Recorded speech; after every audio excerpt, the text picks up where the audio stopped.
A ceasefire in Yemen, but will it hold? Millions of Yemenis facing famine hope so. They want an end to almost 4 years of war. But what are the chances of a lasting political settlement? What would that mean for the Saudi-led coalition? This is Inside Story.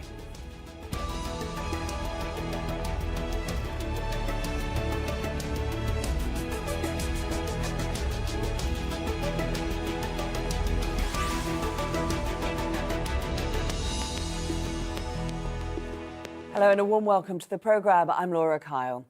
It's hoped to be the starting point to ending nearly 4 years of civil war in Yemen. A UN-brokered ceasefire has begun in the besieged port of Hodeidah. It's the main gateway for the bulk of much-needed food and aid. Millions of Yemenis on the brink of starvation could be saved if the truce is fully implemented. It was agreed at peace talks in Sweden last week by Houthi rebels and government leaders backed by the Saudi UAE-led coalition.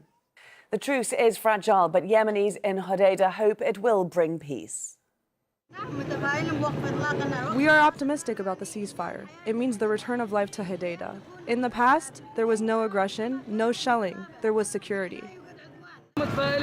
We are optimistic that the ceasefire will bring peace. We are optimistic that the war will stop. I mean, how many families and people died? How many children were the victims of war? Well, the Saudi UAE-led coalition says it supports the ceasefire and that the Houthis should prove their commitment to it. This ceasefire is a test for the Houthis in front of the international community, especially the UN and the countries involved in the peace talks. It is a test to the Houthis' commitment towards sparing Yemen and its people from destruction and to reach the next stage of political settlement of the Yemen war. Let's take a quick look back at how Yemen's war unfolded. Houthi rebels, with help from troops loyal to former President Ali Abdullah Saleh, captured much of the north and the capital Sana'a in 2014. A few months later, a Saudi-led military campaign was launched against the Houthis, aimed at restoring the current president, Abdrabbuh Mansour Hadi, and the government. It was almost a year before the first UN-backed direct talks between the warring parties took place, but negotiations in Kuwait failed. The Saudi Emirati-led coalition tightened its land, sea and air blockade. Humanitarian aid shipments to the main Houthi-controlled port of Hodeidah stopped, adding to the crisis. Following the international outcry over the murder of Saudi journalist Jamal Khashoggi, the US increased pressure on their Saudi allies to end the war.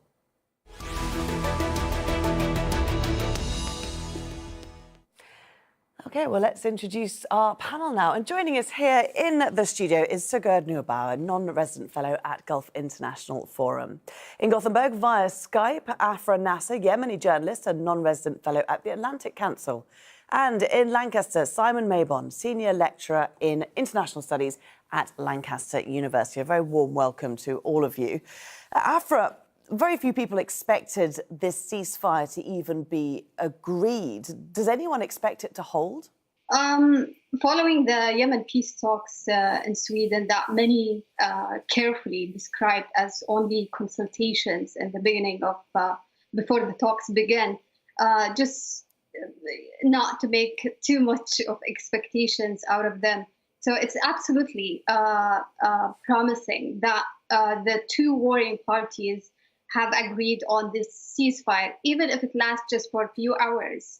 I'm very optimistic that both warring parties have willingness to hold this ceasefire to as long as it can last. Unlike the previous peace talks, the outcomes of these peace talks in Sweden have been quite an achievement. But overall, I think there is a global or an international understanding and willingness to bring at least a humanitarian solution to the conflict in Yemen. But the question is there any political will from Yemen's warring parties to achieve that? I mean, that is the big question, isn't it, Sigurd? Do you think that there is a genuine desire on both sides for this ceasefire to hold? Absolutely. The fact that we're even discussing this issue is an extraordinary achievement in itself. Just weeks ago, when the talks were first announced, most experts and certainly the diplomatic community predicted doom and gloom, and that the parties wouldn't even meet in the same room together. And just a few weeks later, we are actually discussing real policy proposals. We're seeing that the UN has come up with monitoring mechanisms to ensure that the ceasefire does hold. So everything is moving smoothly and in an incremental fashion, which is ultimately needed in order to bring the talks to the next level. Simon, the agreement, I think we'll agree, it did take everyone somewhat by surprise. So how challenging is it now to monitor the ceasefire with the UN mechanism that Sigurd just mentioned, and indeed have troops withdraw from Hodeida within 21 days? Well, I think you're right. This is the easy part. Getting the ceasefire is the easy part. And I don't say that lightly. And when I say that, I think it demonstrates the complexity and the wide range of issues that are at play. But what comes next is potentially even harder. Obviously, getting a lasting peace deal, getting a political settlement, they're all incredibly complex. But right now, we're at an incredibly sensitive time where there's all manner of issues at play. There's a widespread lack of trust. There's all types of actors with their own agendas who can potentially act as spoilers. And there's widespread fear. You have people who've been embedded in a conflict for a number of years now, who are paranoid, who are uncertain about the intentions of others, and so could act in an unpredictable way given any type of situation. So what really needs to happen right now is the UN monitors to really enforce a degree of calm and make sure that there is a de-escalation, but also building a sense of safety and trust. Because this is all too easy to slide back into conflict if people act rashly and if people don't observe what has been set out at present. And that's all predicated on trust and trying to move forward to something better than what has been. I mean, there's a talk, isn't there, of a joint UN committee which is made up of both sides of this particular fight in Hodeida to oversee the withdrawal. I mean, when you talk about this atmosphere, this lack of trust, this paranoia, is that committee even possible? Well, I'd hope so. I think that Martin Griffiths has done a great deal of good work in facilitating dialogue and getting this to happen. And as my colleagues have said, there is certainly a will for these talks, for this ceasefire and ultimately a lasting peace to be found.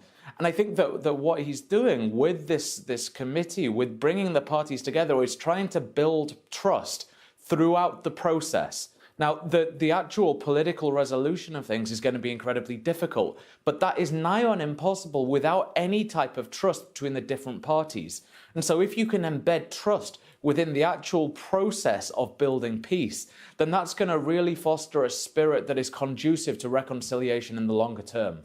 Afrah, how do you build that trust?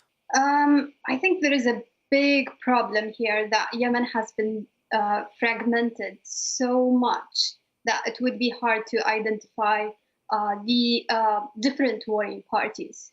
So the 4-year conflict has created more fractions than ever before.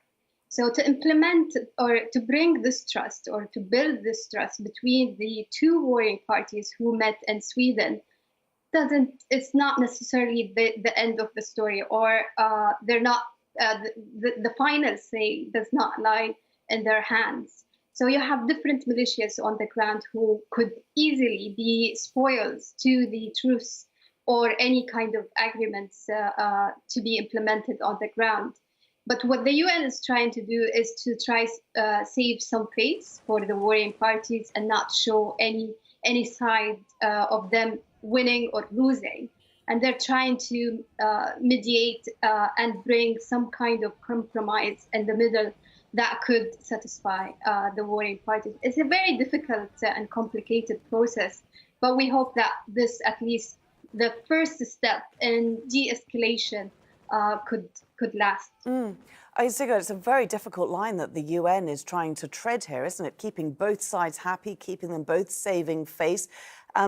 How much support do you think that has from the international community? I'm thinking particularly the UN Security Council draft resolution that is being drafted as we speak. I mean, how important is it to have these mechanisms in place? What we've seen from the UN Security Council is that the UN Security Council remains united when it comes to Yemen, unlike other conflicts, for instance, Syria, where it has been divided since the beginning. When it comes to Yemen, it is united. Now, looking at the process that is taking place before our eyes, it's important to understand that there's an incremental approach here where the ceasefire talks are solely focusing on Hudaydah, which is the port that the Houthis are controlling. It is not focusing on Sana'a, the capital.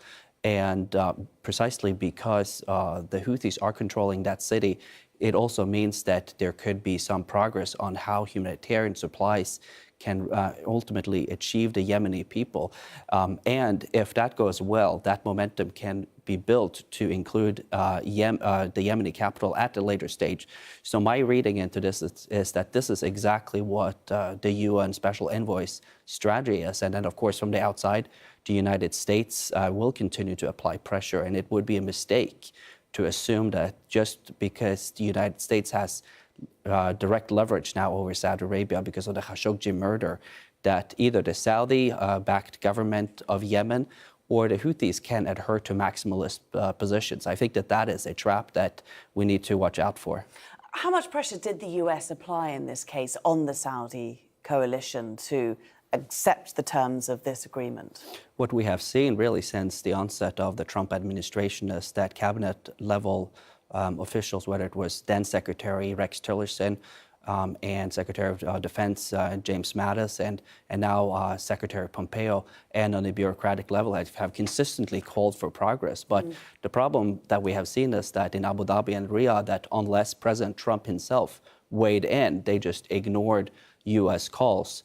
And what is different now is that the U.S.-Saudi relationship is really on life support, and this is why we're seeing some sort of progress. The question is, what is different now? Is the Saudi and the Emiratis interested in tactical support for peace talks, or is there a broader strategic opportunity to change the equation of the conflict?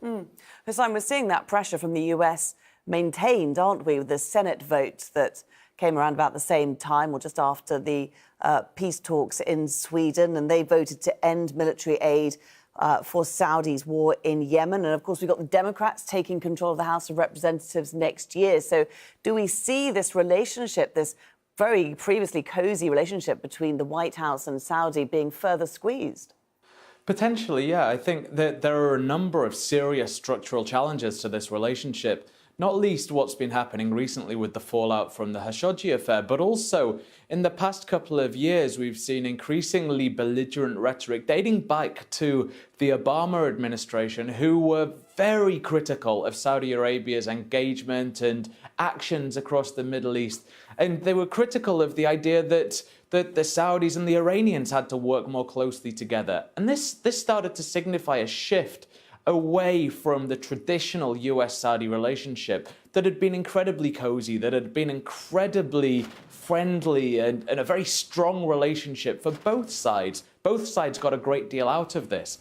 But in recent years, it's begun to change. We see that Mr. Trump has moved closer to the Saudi leadership, but the US political system hasn't necessarily moved with him.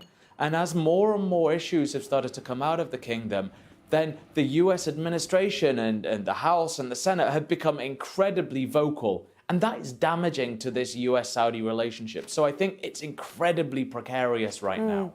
Yeah, Sigurd, just I will come to you in a moment, Afrah, to talk a little bit more about the Houthis. But just on that point of US pressure, how tenuous is it? Because, of course, the spotlight has really been put on Saudi in the wake of the Khashoggi affair. If that spotlight moves away from Khashoggi, does the pressure come off Saudi a little bit?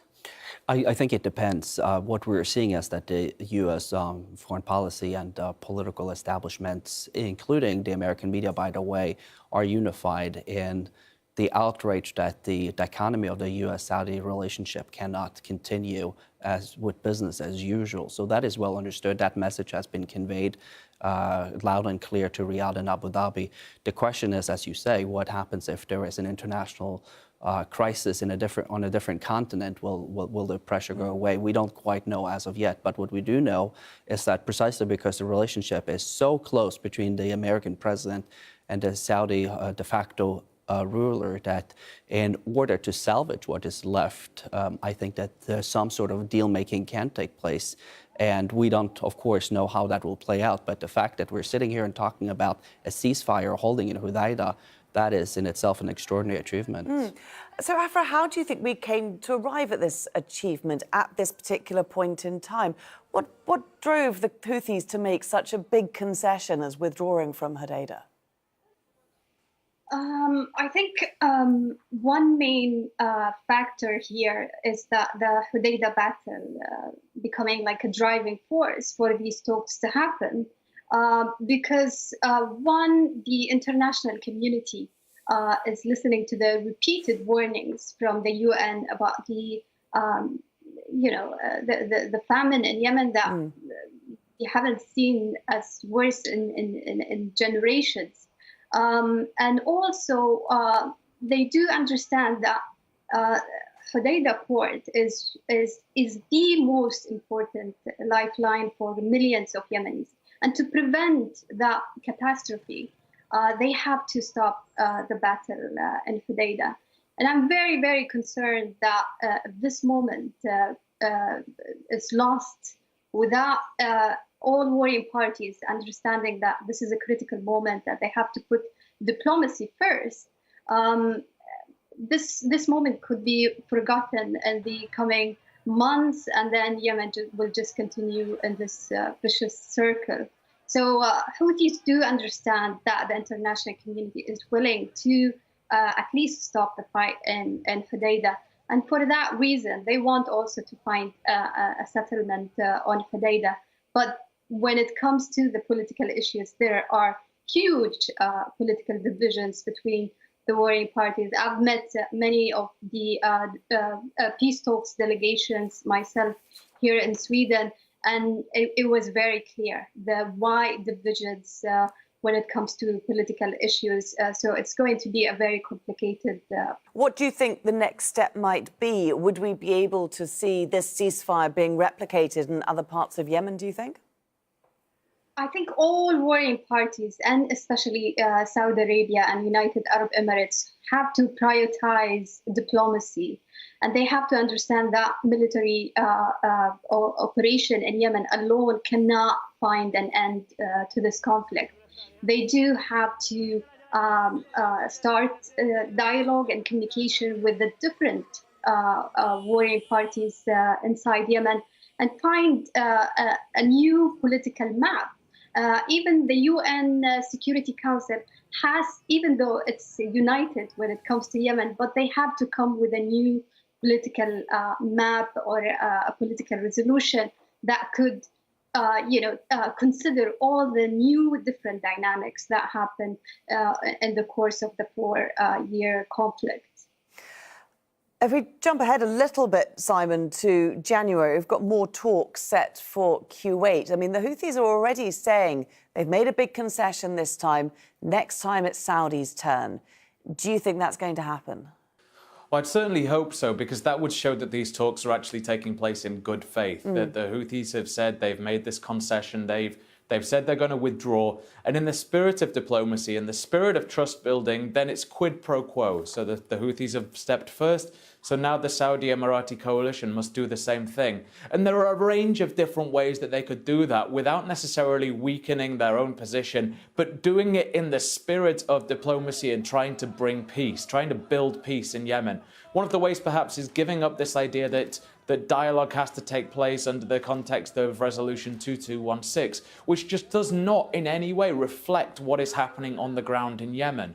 So I'd hope that that is one thing that the Saudi Emirati coalition does to try and remove some of the many obstacles. There are lots of different things they could do, but I hope that they do take this in good faith and that they're not just acting in a sort of sense of a cynical response to this international pressure stemming out of the Khashoggi affair. So could you just tell us about Resolution 2216? How does that not reflect the reality? Could it be indeed replaced by this new Security Council resolution? Well, what we have seen from that resolution is that it was predicated on the fact that the legitimate government was headed by President Hadi, and that the Houthis, by toppling his government, was an illegitimate entity and that it had to withdraw from territory that it had captured. Now, this is not reflective of the political reality on the ground, so our colleague is absolutely right there. The next focus will most likely be to see whether the government in exile and the Houthis would be willing to begin talks focusing on a unity government. And if that is the case, then we're on the right track. But that will be the real sticking points. And so far, the Saudis have been using this UN Security Council resolution as a pretext, if you will, to scuttle any sort of political reconciliation talks between the Houthis and the Hadi government. Afrah, how strong is the Hadi government? I mean, it's internationally recognised, but let's face it, it's living in exile. That's a tricky subject. This regime or the cabinet of President Hadi, starting from President Hadi, who has expired his own legitimacy long time ago, is seen by all Yemenis. Yemenis seem to be, divided on many issues. But when it comes to this cabinet, there are huge criticism and anti-Hadi sentiments in Yemen. Mainly because he did not go back to Yemen. The fact that he's away and managing things from Saudi Arabia does not give him legitimacy to a lot of Yemenis. When I met some of the members from the two delegations here in Sweden, it was remarkable to see the confidence that Houthis had because they were coming from Yemen. Even having their numbers and adding them on my WhatsApp side Yemen. And then when I speak to the other Yemeni government members, some of them would give me their number in Egypt and Turkey and Jordan. So the fact that they're not inside Yemen really undermines their acceptance from inside Yemen. So it's a very, very, difficult issue. What do you think, Simon, the Saudi-UAE-led coalition's exit strategy is? At what point will it be able to say, OK, we won't be involved militarily anymore? I think that's a really good question, because it's pretty clear if we look at this, the Saudis and the Emiratis haven't met their strategic goals. If you were to ask someone why the Saudis were going into Yemen, they'd say it was to defeat the Houthis and to prevent Iran from getting any strategic foothold in the Arabian Peninsula. And it seems that with the Houthi presence still so strong, they've not managed to defeat them. And by virtue of that, there's still this proxy relationship, which is deeply problematic, by the way. But there still seemed to be this relationship in whatever form between the Houthis and the Iranians. So they've lost the strategic vision of the conflict. They've failed to meet that. And so I think it really does stem from this widespread and growing international pressure on Mohammed bin Salman and on Saudi Arabia more broadly, stemming from Khashoggi, stemming from the Saudi behavior and the Emirati behavior in this conflict. So I think that it's cumulative. And if that continues, then the Saudis will have very little option because of their desire to maintain a positive position in world affairs. Okay. So I think it's going to have to come down to that rather than them meeting strategic goals. OK. Sigurd, just in the last few moments that we've got left, is this the beginning of the end of the war? Let me just begin by saying that I disagree with what Simon just said, because I think that when it comes to the strategic objective in Yemen, the United Arab Emirates and Saudi Arabia are divided. From the Saudi perspective, it is about to prevent, as he said, the Iranians from getting a strategic foothold in the country. From an Emirati perspective, it's very different, and that is to control the ports all along the Red Sea, and from there on add trade routes into Eastern Africa. That is the Emirati objective. So unless that is achieved, we're unlikely to see any concessions from the Emiratis towards pulling back on their role in Yemen. It's still a long road to go, isn't it? And I'm sure we'll be revisiting this subject many times indeed here on Inside Story. Thank you very much, all of you, for taking the time to join us today. Sigurd Neubauer, Afrah Nasser and Simon Mabon. And you can see this programme again anytime by visiting our website. That's aljazeera.com. And for further discussion, do go to our Facebook page. That's facebook.com/AJ Inside Story. You can also join the conversation on Twitter. Our handle is @AJ Inside Story. From me, Laura Kyle, and the whole team here, it's bye for now.